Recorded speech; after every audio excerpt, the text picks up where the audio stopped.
Hold up. Wait a minute.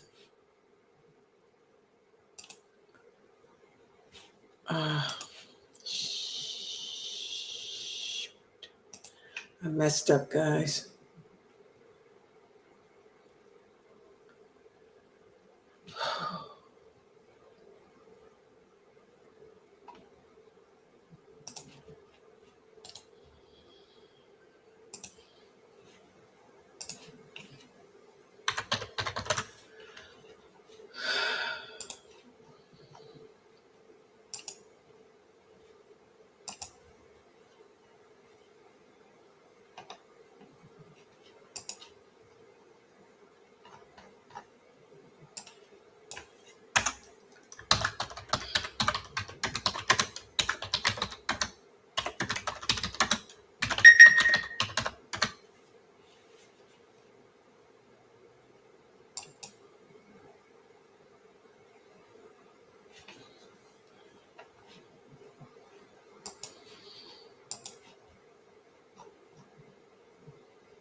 Born the daughter of the powerful chieftain of the Quraysh Abu Sufyan.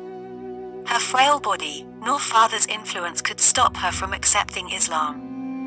She joined the mothers of the believers and given the glad tidings of paradise.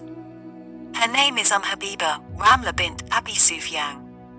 Join us for this amazing new chapter in the hit series, Heroines of Islam, with your host lailanasheeba Mondays and Wednesday nights, 9 p.m. Eastern Standard Time.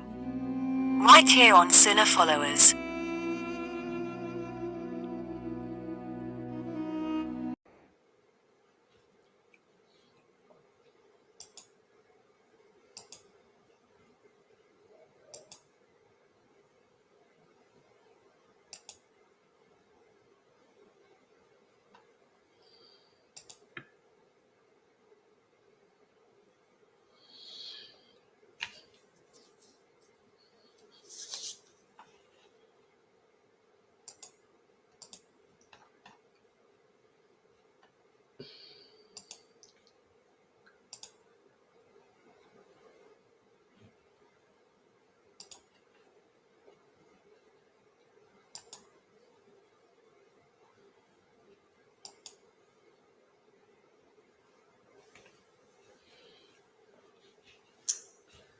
Okay, can you guys hear me? Can everybody hear me? I'm live here. Okay. Yes. Okay, good. Thank you. We're going to get started here. And of course, watch, as soon as I start, they're going to deliver my pizza. Just to let you guys know, I ordered a pizza. So if we're interrupted, you know, I have to answer the door when they come. This pizza that I ordered. But let me set us up here and we can start, inshallah.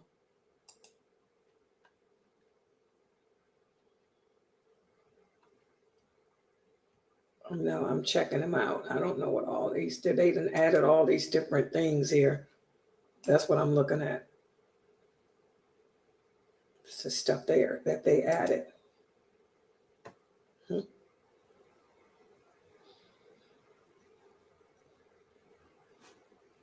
Okay, wait a minute. What's this one?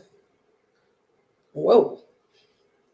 I'm just looking at the different stuff that they just added. They asked me if I was aware of it. No, but I am now. Okay.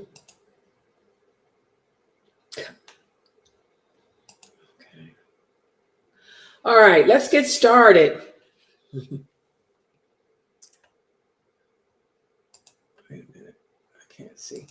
I can't see. Where am I?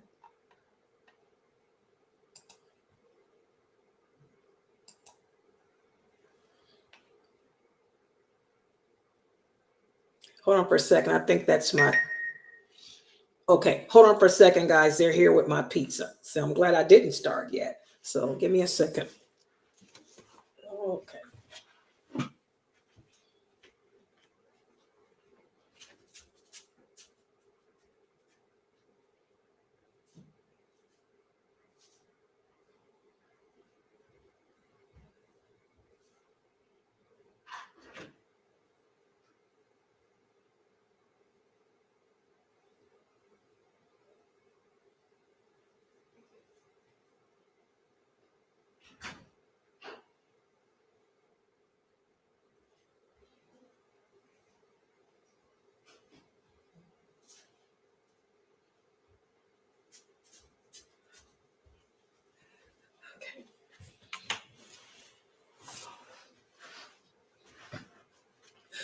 Okay, guys, I'm sorry.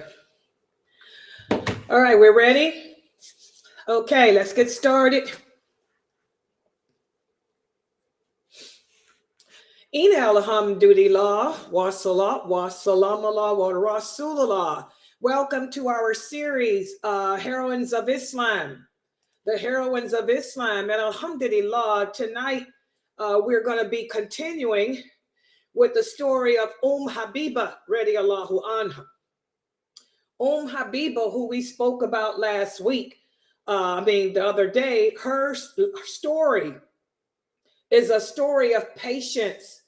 Her story is a reminder of how, if we remain patient with the qadr of Allah, how Allah will bring about good results for us. Her story is a story of tragedy that was turned into something great. And the last time we met, we talked about how Habibah was the daughter of Abu Sufyan, who was one of the leaders of the Quraysh. She was the sister of Muawiyah, for those of you who don't know, okay? Habibah, she married the brother, Ubaidullah, who was the brother of Zainab, who was her first cousin. They were cousins. And they were of the first group of people to convert to Islam. Before the Prophet Muhammad, sallallahu alaihi wasallam, received the call to prophethood, her husband and her, they never worshiped idols. They were not pagans like Abu Sufyan and so many of the other Quraysh were. They followed the Hanif religion, which was the religion of Abraham, alayhi salam. They never worshipped others alongside Allah. Okay. But when the Prophet Muhammad, excuse me, shouldn't have ate that chicken. I had a piece of chicken.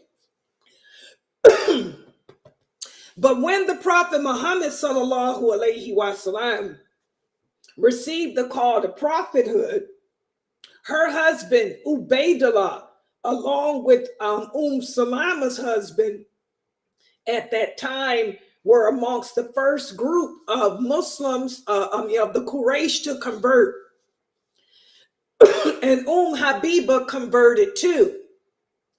And being that she was the daughter of one of the leaders of the Quraysh, she was persecuted, her and her husband, by her family, by her father and by others for joining this new religion. So when Allah sent down the command to migrate, she and her husband were amongst the second group to leave Mecca and go to Abyssinia. And Abyssinia was where the King Negus was. He allowed the Muslims to live there amongst them in peace and practice their religion. But we talked about how as soon as Habibah and her husband arrived in this new strange land, her husband became curious about Christianity because this was a Christian land. And her husband began to drink because none of the Arabs felt comfortable there because this was not their land. They were away from their families, their friends, their businesses, their jobs that they had and everything else. So many of the men took to drinking. And her husband Ubaidullah was one. He took to drinking. And then one day he came home and just told her, he was drunk, and he told her, I denounce Islam. I am now going to become a Christian. And he told her, I want you to denounce Islam too and become a Christian too. And she had just had her daughter. She had a little girl named Habibah. And she looked at her husband and told her, I would never leave Islam. She said, in fact, I'd rather live out in the woods and eat grass than to denounce my faith and become an apostate like you. And her husband began to, there's some hadiths that say he beat her, that he actually beat her, trying to get her to denounce it, but she refused. So finally, when he saw that even treating her cruelly wasn't going to get her to denounce it, he said, I divorce you. And he divorced her and left out. And when he left, she was wondering what was she and her daughter going to do? Okay. But she didn't have to worry too long because he was killed. Her husband, when he left the home, he was got into a drinking bout and got into an argument with somebody, and he ended up killed. So this still left her in a bad predicament because the money that they had came to Abyssinia with was running low. And she didn't know how she was going to be able to provide for herself and her daughter, especially being that she was the daughter of Abu Sufyan, because at this time, Abu Sufyan was raging war against the Prophet Muhammad and the Muslims. So she went to sleep one night, and in her dream, she had a dream that somebody called her name and said, Oh, Habibah, the mother of the believers. And she woke up from that dream shocked, surprised, because she took from that dream that maybe she was going to marry the Prophet Muhammad, sallallahu alaihi wasallam. And a few days later, that reality became a truth because the King Negus, he had converted to Islam. And for those of you who don't know that, just like Waraka, who was the cousin of Khadijah, he was one of the Hanif scholars. He converted to Islam too before he died. Well, just like him, King Negus had converted to Islam too. And he sent a letter through a maid servant of his to Habibah. And that letter was a letter from the Prophet Muhammad, sallallahu alaihi wasallam, asking for her hand in marriage. Well, the letter went to King Negus. King Negus sent the message through the slave girl to Habibah that the Prophet Muhammad sallallahu alaihi wasallam had sent a letter requesting her hand in marriage and asking that if she agreed, to assign herself a guardian. And if she wanted, King Negus would be her wali because he had converted to Islam too. Well, Habibah was shocked considering she had just had this dream, and she was happy. She was so excited that she took off all her jewelry and gave it to the slave girl and said, go back and tell the king, yes, I accept, but I want my guardian to be my cousin Khalid, who had migrated with them. Okay. So because of that letter written by the Prophet Muhammad sallallahu alaihi wasallam and her cousin Khalid representing her and speaking on her behalf, saying, yes, that's how she was married. She and the Prophet were married through that letter. And this is something very important. It shows that a woman and man do not have to be together to get married. I can get married on the telephone. As long as I have a guardian present, there's 2 witnesses present, and we agree on the dowry, that's it. We're married. And we don't have to be in the same country or any of that. It can be through a letter. And just like marriage can be done through a letter, so can divorce. If your husband were to send you a text message saying you are divorced, you're divorced. That's how easy marriage and divorce is in Islam. That's why we don't play with them. Okay. So anyway, that's how Habibah was married. And we talked about how after marrying, agreeing to the marriage, King Negus threw a nice walima for her and gave her a necklace as a gift, a present that helped take care of her accommodations for that month. She was worried about her father hearing about the news and getting angry and launching a war, against the Prophet. But we talked about how it was a shock. Abu Sufyan, let's put the PowerPoint. This is where we're going to pick up. Abu Sufyan's reaction was very shocking because Habibah and others thought that this would be it, that he would really be angry hearing that his daughter had married the Prophet. But the reaction was different. And this is where we're going to begin today. Let me put the PowerPoint up on the screen. Inshallah, everybody can see it. And again, for the kids, that is not me. The kids told me that this was a nice picture of me. That's not me. This is a model. This is some model that some Arabic model's picture. But anyway, let's pick up where we left off. Her marriage to the Prophet Muhammad sallallahu alaihi wasallam took place in the 7th year of the migration. And this was a reward given to her by Allah because of her devotion to Islam. How many women will tell their husband that they would live in the woods and eat dirt rather than be married to a kafir? I have some Muslim women that come to my classes who are living in a house with kafir men who they think are their husbands. When a Muslim woman cannot be with a non-Muslim man as a wife for not even a second. Y'all need to learn from Habibah. So Allah rewarded her with this marriage. And not only was this marriage a reward for her, but also this marriage became a means of weakening the hostility and the enmity between the Prophet Muhammad sallallahu alaihi wasallam and her father.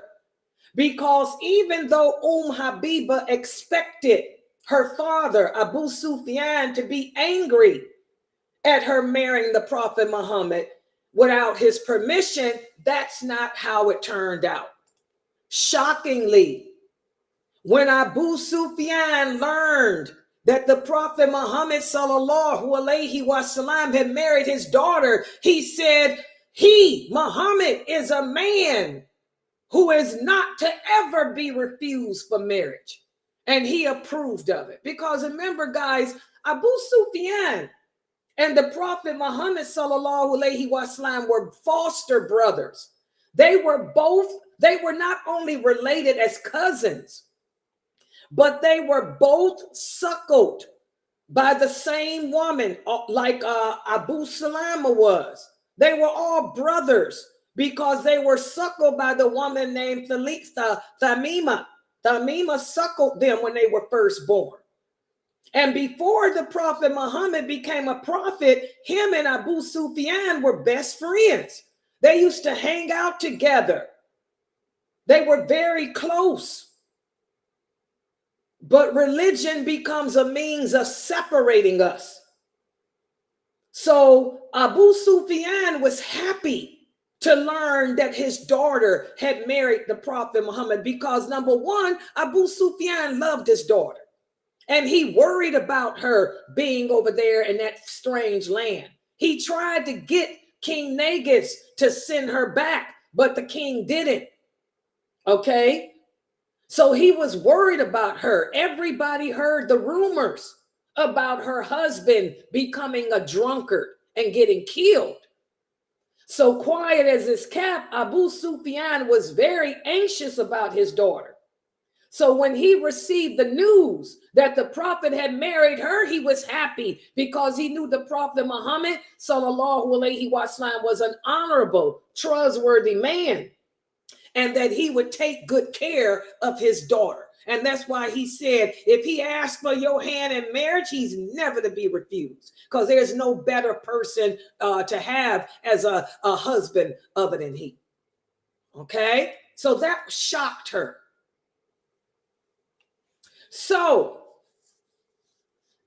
just like with Salama, remember we talked about Salama. Salama, came from a noble family too. Okay, she was the daughter of a leader too. Remember, her cousin was Khalid bin Walid. When Khalid bin Walid learned that Salama had married the Prophet Muhammad, this softened his heart.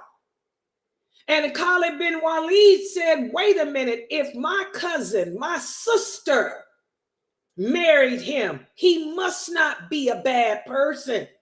If my sister married him, maybe I'm missing out on something. And as a result of Salama's marriage to the Prophet Muhammad, Khalid bin Walid converted to Islam. Well, just like with him, the same thing happened eventually with Abu Sufyan. He began to rethink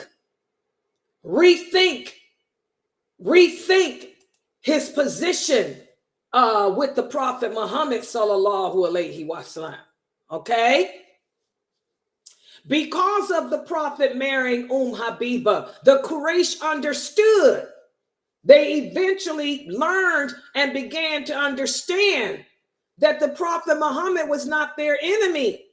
Instead, he was still one of their own who only wanted what was best for everyone.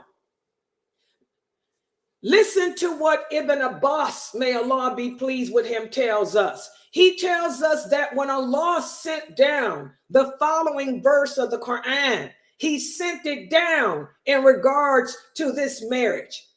The verse where Allah says, in the interpretation of the meaning, it may be that Allah will grant love and friendship between you and those whom you now hold as enemies. Ibn Abbas said this verse was revealed after the marriage of the Prophet sallallahu alaihi wasallam to Habibah. And Ibn Abbas said that this marriage was interpreted as being for the purpose of bringing friendship between the prophet and one of the leaders, the greatest leaders of the Quraysh, which was Abu Sufyan. Remember, I tell you guys all the time, you will never understand the Quran until you learn the hadiths. Every verse of the Quran was sent down because something happened. If you want the true tafsir of the Quran, you have to learn the hadiths. The hadiths are the explanation of the Quran. So that verse was sent down as a result of the prophet marrying Habibah. Allah said, perhaps Allah will grant love and friendship between you, those whom you hold as enemies now. Okay?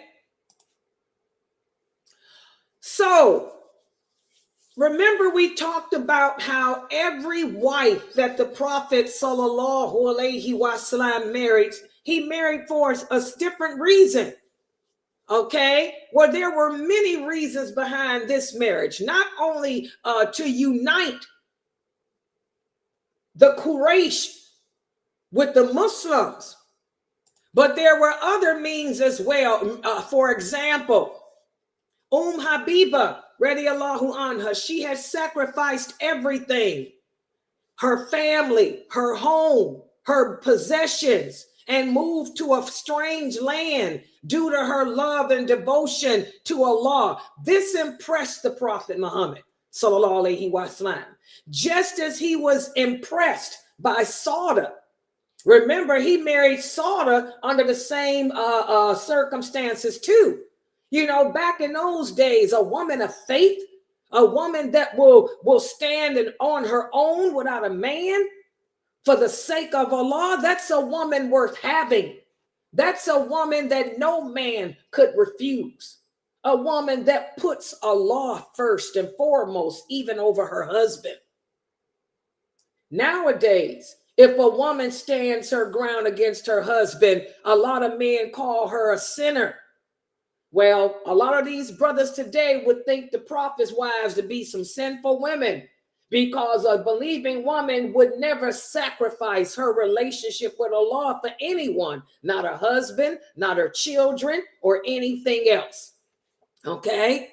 We got Muslim women today, if their husband, and I heard this is happening, I heard this today, that because of the war against Islam that's going on, some Muslim men in America have already come home and told their wives that they don't want them to wear hijab anymore.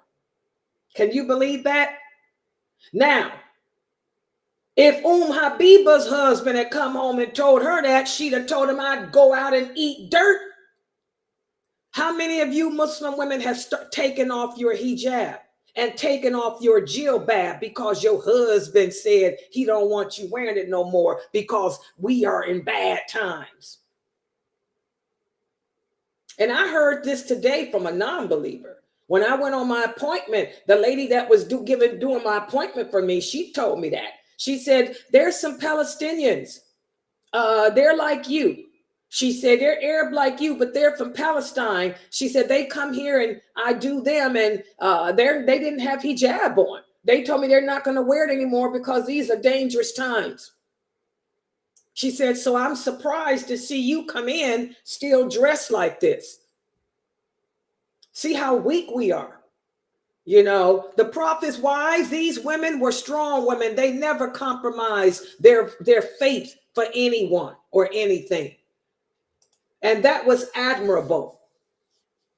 And also she proved her devotion too, because despite her husband apostating, and despite him beating her and being cruel to her, she withstood all of this and refused to allow herself or her daughter to be dragged down by him, even after he divorced her and left her on her own. So this is another reason why the prophet married her. He said, this is a woman that's strong. This is a woman that needs to be with me. Okay? And again, even though she was in Abyssinia, rumors still get around. Everybody in Mecca had heard about what happened with her husband. And when the Prophet Muhammad sallallahu alaihi wasallam received the news, he didn't think for a second. He said, I want to marry her. And that's why he sent that letter to the king. And not only did he marry her, but he took care of her. So Habibah became an example to all Muslims of how a religious life requires you to be resilient, to be able to handle your tests, your trials with dignity, humility, and balance. And that's something that I try to, reinforce with my female students here, all of you sisters here.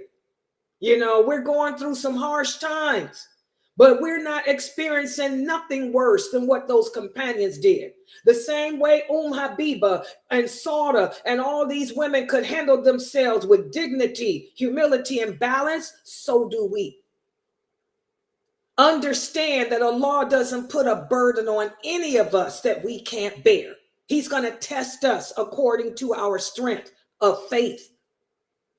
All we have to do is believe in ourselves and believe in Allah first. Believe in Allah first and foremost, and then believe in ourselves. That's all we need to do. Habibah believed in Allah, and she believed in herself after that. Okay? So she's an example of that, and also an example of patience. She didn't complain.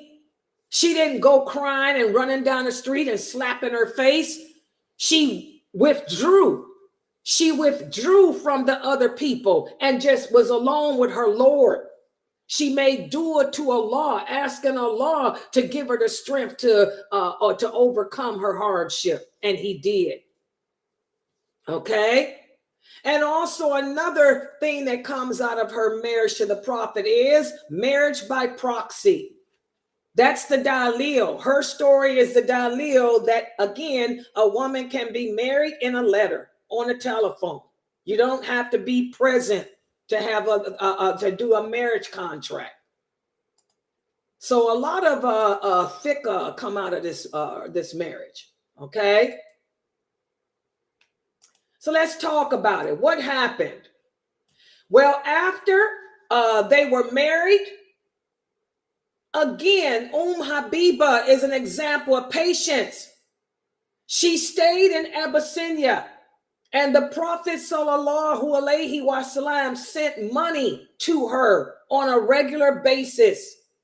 He cared for her and her child. According to some sources, guys, after he and her were married, they did not get together. 3 more. So I take away 7.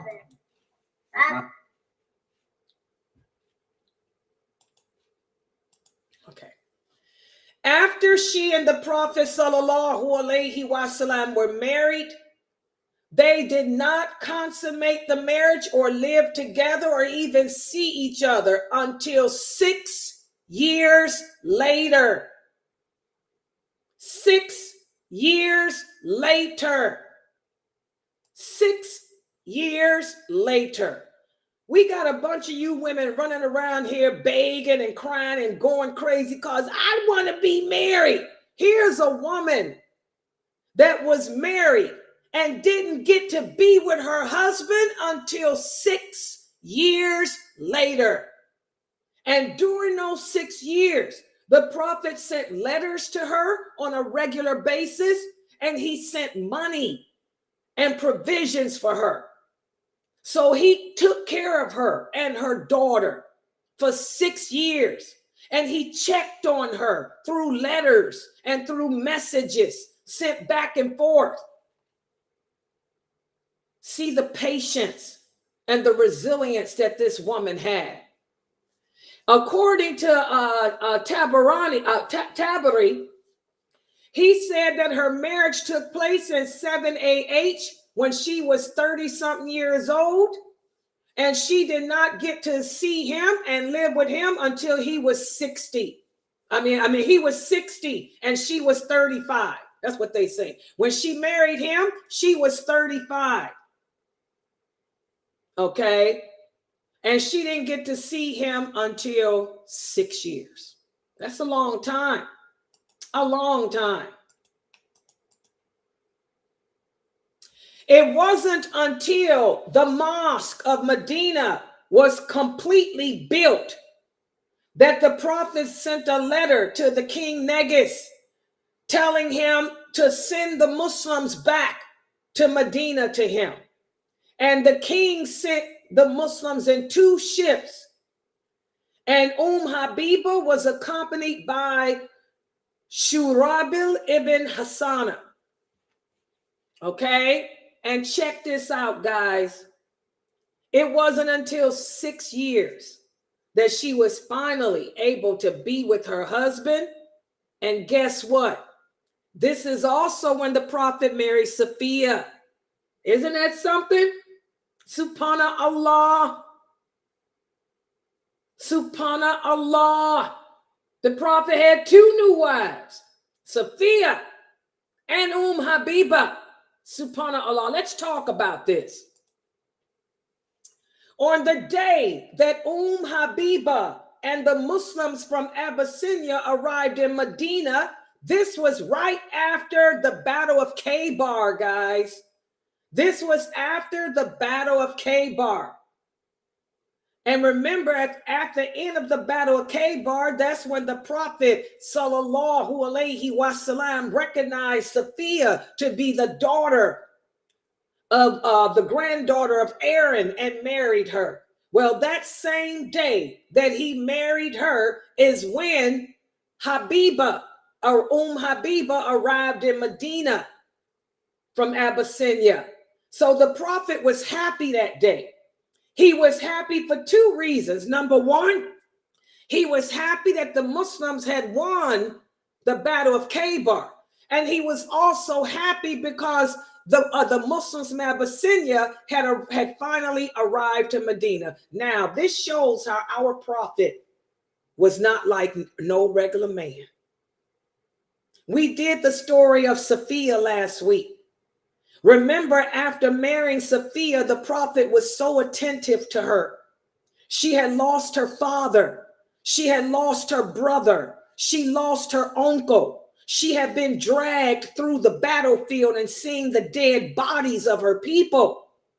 That's a trauma, a traumatic experience. But the prophet took the time to talk with her. And remember, he talked with her. He didn't have sexual relations with her. He sat there and spent the whole night talking to her, counseling her, calming her down. And right after that is when they arrived in Medina. And after he made sure that Sophia was in her home, he then had to go meet his new wife that was not new, that he had married 6 years ago, but never seen. He had to run to Habibah to welcome her. What man can do that? What man can be attentive to 2 women's needs, plus deal with the jealousy of Aisha, the jealousy of Hafsa, and the attention seeking of Zainab? Y'all see how the prophet was a man like no man today. Let's hear about what happened with Habibah. Subhanallah. When the Prophet Muhammad sallallahu alaihi wasallam, he knew that the ship would be coming in from Abyssinia soon. So he had an apartment already built and prepared for Habibah. She had the last apartment. Her apartment was the one furthest away from the mosque. Okay? So when the Prophet had ordered Bilal, he said, when the Muslims arrived from Abyssinia, he had told them, take my wife, Habibah, to her apartment. Because remember, the Prophet had just married Sophia. Sophia had to be dealt with first because she was Jewish. She felt alienated. She was traumatized, having lost all the men in her family. So when the prophet arrived in Medina, he told Bilal, he said, go take care of my wife, Habibah. Take her to the apartment. Let me spend some time with my wife, Sufyan, to get her settled. Okay? So Bilal took Habibah to her apartment. And when she entered her apartment, she found a broom. And so what she did was she got busy fixing up her apartment. She swept out the room, and then she had with her a cloth made from camel hair that she had brought with her from from Abyssinia. So she laid it down on the floor. The Prophet Muhammad was at that time still dealing with Sufyan. That night, that evening, when the Prophet came to finally greet Habibah, he walked inside the apartment. And he could smell this lovely fragrance of myrrh and frankincense that she had burning. And he saw this beautiful cloth made from camel hair on the floor. And this is the first time he had seen Habibah in 6 years. This is the first time she had ever seen him. And remember, he just got back from the Battle of Khabar, just got through dealing with Sufyan, calming her down. He walked in and saw the apartment, and he smiled. And he said, oh, Habibah, Qurayshi women know how to decorate and turn a dwelling into a home, unlike the Bedouins or any other Arabs. Subhanallah, see how he complimented her. These words were said in appreciation of her cleanliness and her quick skill at setting up a home and making it inviting. Look at him. This is admirable. What man does this? Gosh, he made each wife feel special. Each wife feel important. Each wife needed certain attention, and he gave them that.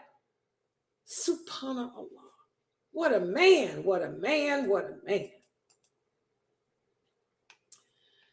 And Habibah, her affection for the Prophet sallallahu alaihi wasallam was very great.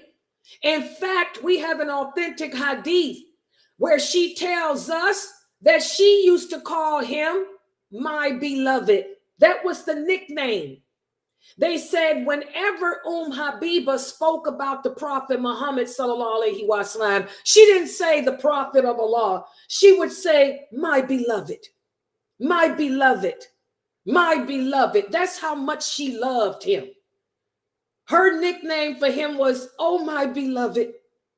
And his was, oh, Habibah, which is beloved too. Can you see how the Prophet had a special relationship with each one of his wives? It's like a fairy tale, man. Okay? And Habibah didn't just love him. She loved anything and everything that belonged to him. And this is proven by what happened. When she arrived back into Medina, after this is when the Hudaybiyah Treaty, which was that 10-year treaty that the polytheists of Mecca had contracted with the Muslims. Okay?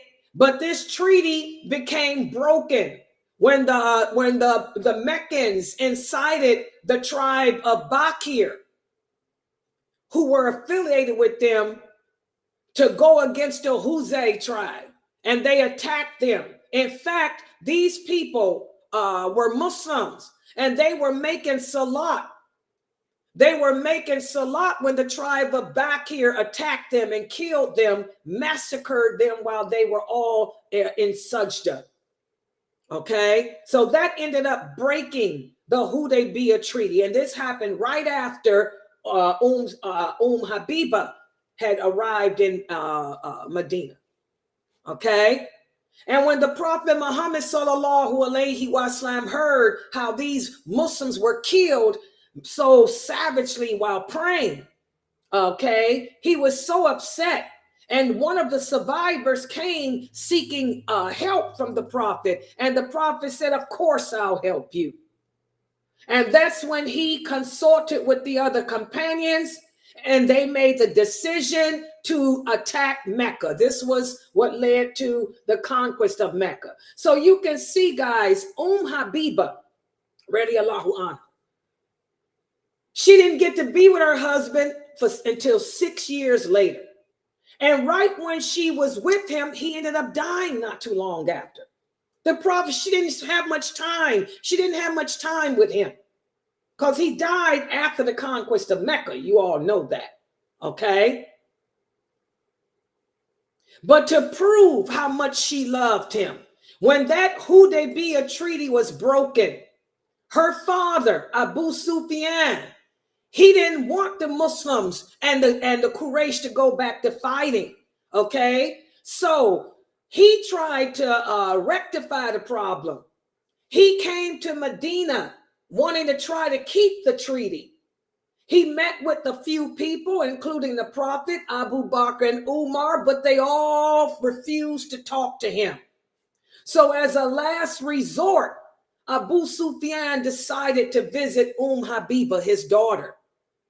And he entered into her home and was about to sit down on a cushion, but she moved the cushion away from him. And he was surprised. He said, my daughter, is the cushion not worthy of me, or am I not worthy of the cushion?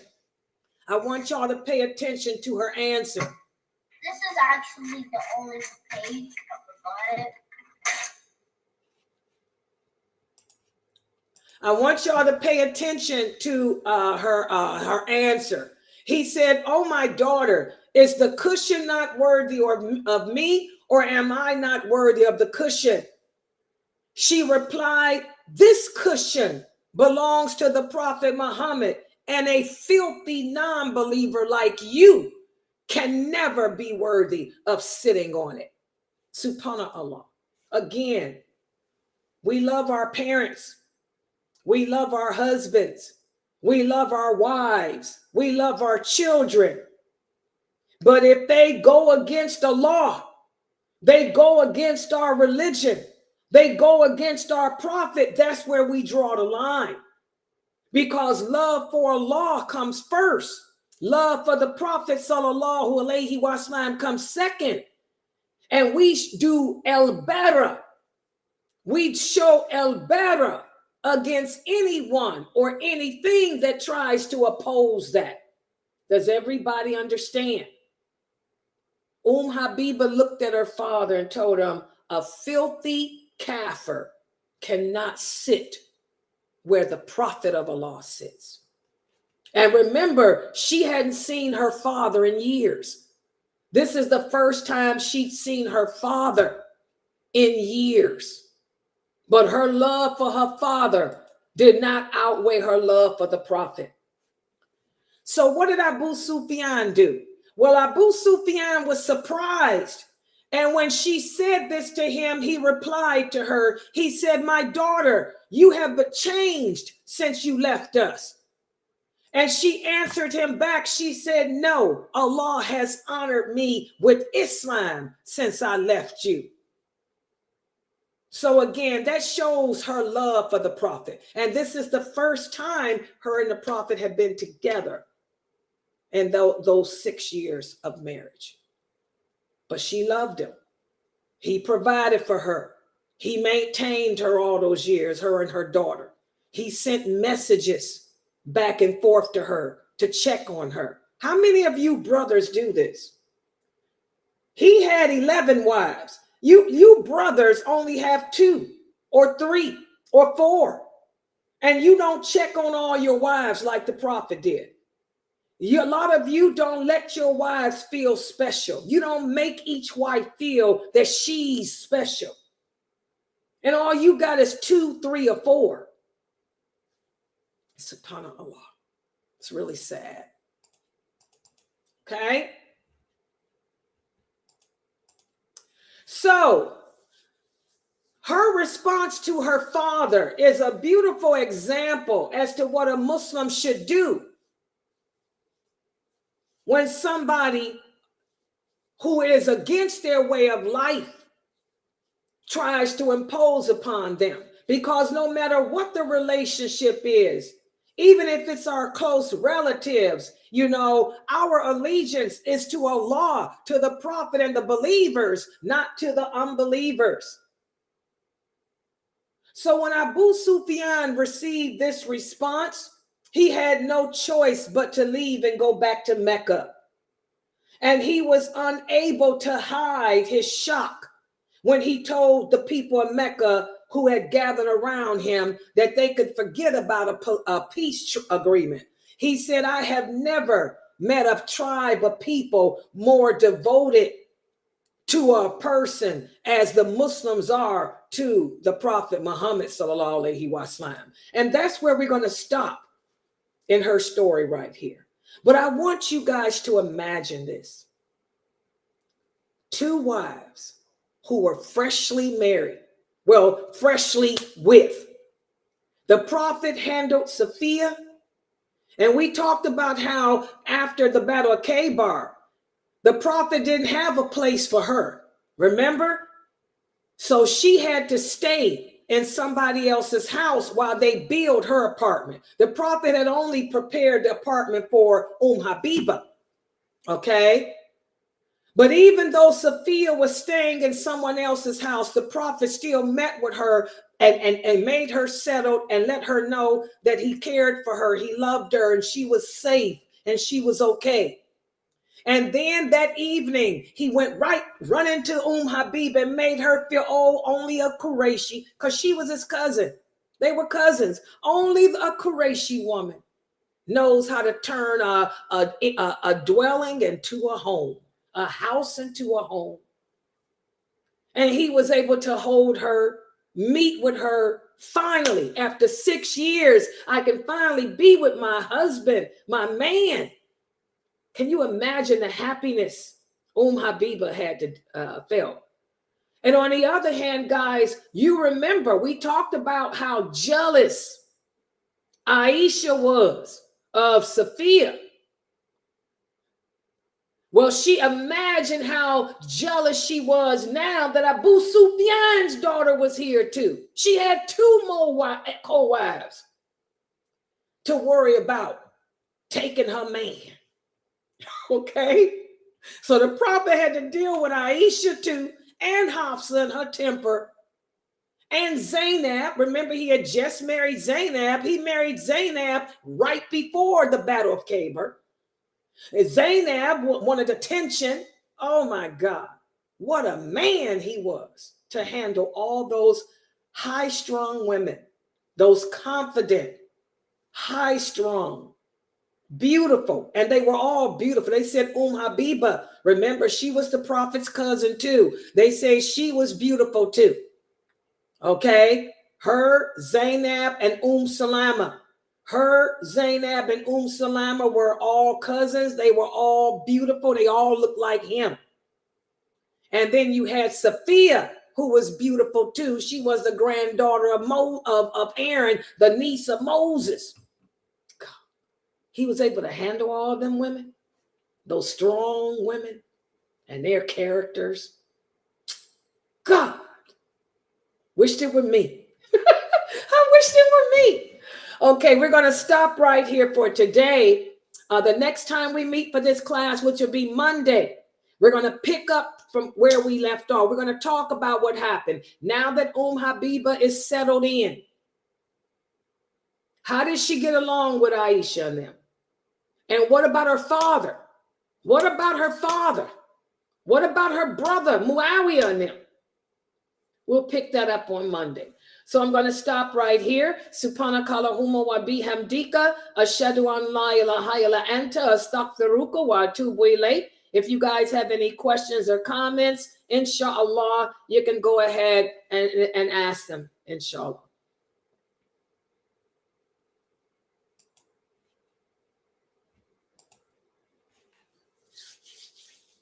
Alhamdulillah. Yeah. Alhamdulillah. May Allah bless you too. Our sisters here on what's this, Trovo? MashaAllah. May Allah bless you too. Yeah, and by the way, everything that I've given you, you can find all of this in Bukhari, Muslim, and Muwatta. Bukhari, Muslim, and Muwatta. And I've had a lot of this stuff translated for me too, because like I tell you guys, the English transliteration is not the same as the Arabic. So I had one of my cousins this morning help me with this too. And she sent me some more stuff that I'm going to use next week. Because when we read the stuff in English, those hadiths, we're not really getting the meaning because they're not being translated properly. Okay. So, but all of this is from Bukhari, Muslim, and Muwatta. You can find all of these stories detailed in Bukhari, Muslim, and Muwatta. Okay. Any other questions or comments? Okay. Wonderful. Yeah, go ahead. I'm sorry. Yeah, go ahead. Oh, so Sabrine? Yes, ma'am. Oh, okay. Yeah, okay. Yeah. Alhamdulillah. That was wonderful. Can you hear me? Yeah, now I can. Yes. Alhamdulillah. It was wonderful. Alhamdulillah.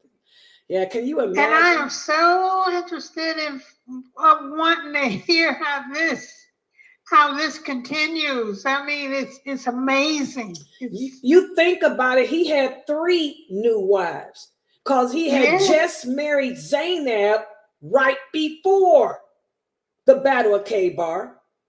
Then he married Sufyan after the Battle of Khaybar, and when they go back to Medina, here's Habibah. So he had 3 new wives, really.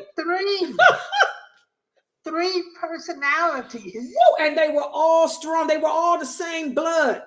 That's the thing. Do y'all get it? All these women were strong, and they were all the same blood. They were all cousins, and I'm not talking distant cousins. They were first cousins and second cousins. And they all were beautiful. They all were strong-willed. They all came from noble families. They all had attitudes. They all had, knew how to roll with the sword. Can you imagine that? Whew. 3 at once.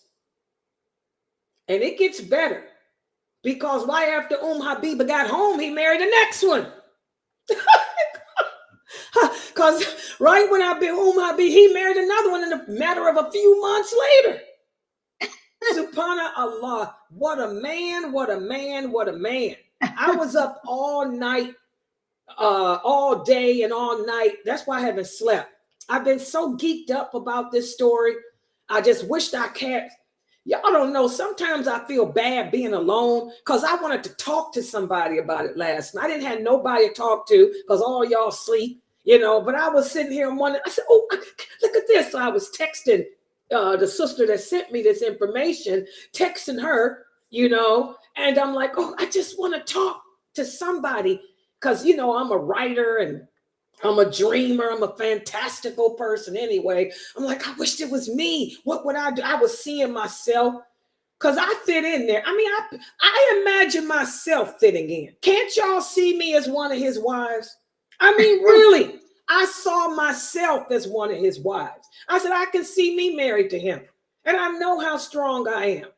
And I know how God-fearing I am. And how I don't turn my back on no battlefield. I could have been one of his wives too. And I started imagining myself in there and him being attentive to me, him talking to me, soothing me, telling me, Layla, I'm proud of you. Layla, I love you. Layla, the things that I don't have anyone to tell me. That's why I haven't been able to sleep. I've been up for 2 days because I've been geeked. When I do these stories, I tell y'all, it takes me to a place because I see myself. Really, I see me living in that day and era being married to him. I can't see me with nobody else but him. Not with Umar, not with Abu Bakr, not even with Khalid. I would be with the Prophet because I'm one of those type of women. I'm strong like they are. I'm outspoken like they are. I am direct like they are. I don't back down. I'm loud like they were. These women were loud women. Arabic women are not soft-spoken, guys. Does Ifti sound soft-spoken? No. Do I sound soft-spoken? No. Arabic women are loud. Arabic women are aggressive. It's our blood. Okay? We're warriors. And I got Viking in me too. So I got that Arabic warrior blood in me, and I got the Viking. So I could see me with him. You know, and him coming to me and saying, Layla, knowing what my weaknesses were, what my strengths were, and calming me down, getting me to not be so anxious. I could hear him telling me, Layla, you got to calm down. Don't be so anxious. It's going to be okay. And Allah, I can see that. Oh, God. Wow, what a man. Every woman's dream. Champion me. What do we want as a woman? We want to be championed. The Prophet sallallahu alaihi wasallam championed all his wives. They were all championed. Even Habibah in a different country. She wasn't even in the same country with him for years, but she was championed. Oh, it just makes you want to cry. It's the best love story ever.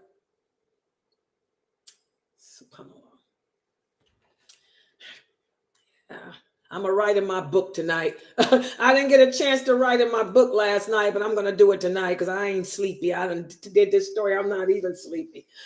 All right, guys, inshallah, we're going to close out for tonight so I can get into my book that I'm going to write in. And inshallah, I just want to remind everybody that tomorrow is Thursday. So we have my class. My class will be at 6:30 tomorrow. So give me time to pray. 6:30.